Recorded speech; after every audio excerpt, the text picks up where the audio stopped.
Tonight's movie is The Green Inferno. If cannibalism is something that you're not about, this movie isn't for you. The base story of this movie is a gal who is a freshman in college, decides to join an activist group who want to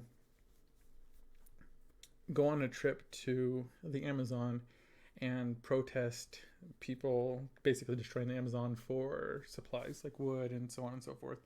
So she ends up going on this trip, and they end up making it to the place where they're doing their protest, and their protest happens, and it's a success, and everyone's happy. And as they're flying back,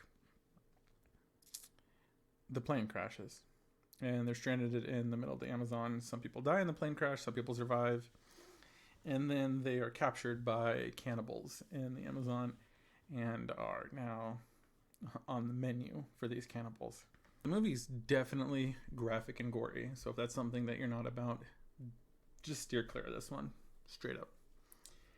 I like how well the graphic and gore is done, though. There's a couple little CGI things that I'm kind of like, But for the most part, when they're like popping out eyeballs and lopping limbs off and just all the craziness that happens when cannibals are involved, I think that it was really well done for the most part.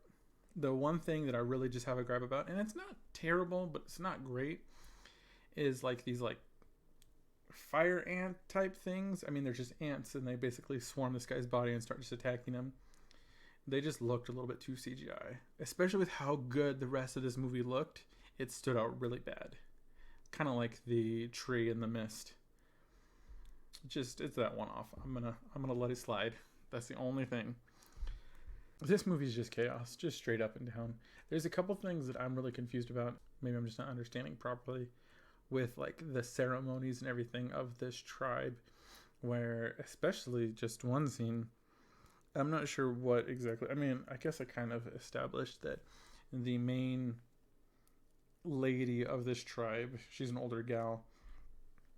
She has this like talon thing on her finger, and she inspects all of the females that are in this activist group and they're in other regions, and it's really awkward, and they're obviously not happy about it, so they're crying and stuff like that, and you just kind of feel awkward watching it.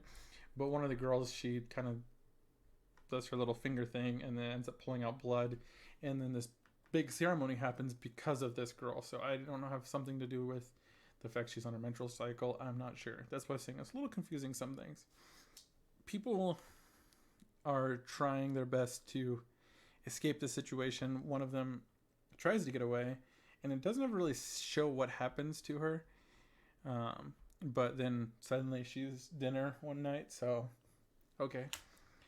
A couple things that I thought were I thought was humorous because I'm just a twisted person apparently. So the plane crashes, but the motor is still going, kind of like the rotor is still spinning, not like at like the crazy fast speed that it normally spins, but I mean it's still got some motion to it. And one of the guys is like, it's in the chaos of when the plane just crashed, and he's like trying to like check for everybody, and I think he was looking for someone, and he happens to walk around the front of the plane and not pay attention and just whack, and just he's dead just like that, just because he didn't see this thing. Idiots. So some fun facts about this film. I was doing a little bit of research on it because this is a movie that I've already seen in the past, but I just kind of was curious. I had some questions about some things that popped in my mind. Cannibal Holocaust, which was a film, I think it was like the first found footage movie. I remember there being a lot of craziness that surrounded that film, with being banned in certain countries. I believe the director ended up getting like taken to court because they thought it was basically like just a snuff film, and some of the props and CG were just not CG, but just props and special effects were just too realistic, that they really had to explain that no, we didn't kill anybody in this movie. I mean, they killed a turtle, but like people, and the way that they achieved something is like one of them was like I remember being like a spear going up, like coming out of like a lady, and they're like, there's no way that you faked that. But then they showed that like, no, we put a spear sticking out of the ground, and we put a chair on it, and then we sat her on that chair, and then we just attached like a prosthetic like spear coming out of her neck, and it looked apparently real enough to where they wanted to get the authorities involved. Eli Roth actually went to the Amazon to film this movie. They went like deep in the Amazon, and from what an article that I read said that it was the deepest they've ever gone in the Amazon to film something like this. And the tribe that's in the movie is an actual tribe of people. There's no longer cannibalistic tribes in the Amazon that we know of. And so they met with this tribe. They obviously had an interpreter and said, hey, we want to shoot a movie here. They had no idea what a movie was, so they had to bring a TV and a generator to show this tribe what a movie was. And the movie that they showed them was Cannibal Holocaust, which is just hysterical that you're going to show just this random tribe cannibalism. And I guess they thought it was a comedy. And then he asked them if they would be willing to lend the tribe or lend the village to them for this film, and that they would be in the movie and stuff like that. So I thought it was really cool to know that, aside from the movie, because obviously the tribe in the movie is a very cannibalistic, violent group. So the main guy, I can't remember his name, post-editing Tony, he kind of becomes a dick, but I'm conflicted. So he goes into like full survival mode. Like, we got to get through this. But like everyone else, I'm getting through this. Like, just the stuff he does really like turns him from being like, you think he's like this almighty like great person because he's the one that's putting all this on and really like doing all this stuff to be the activist and try to save the rainforest and blah blah blah.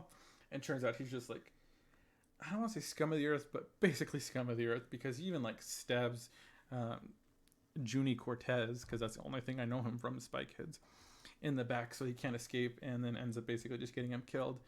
As like, and I think he said, I need them, or there needs to be someone else here for them to eat instead of me. And just crazy stuff like that. It made me so happy when she left and was escaping and left the main activist dude behind, because that guy's a dick and he deserved to die. And then what also really confused me, and I'm not 100% sure, is the end of the film. I don't know if there's different versions or something, because I don't really remember ending like this. But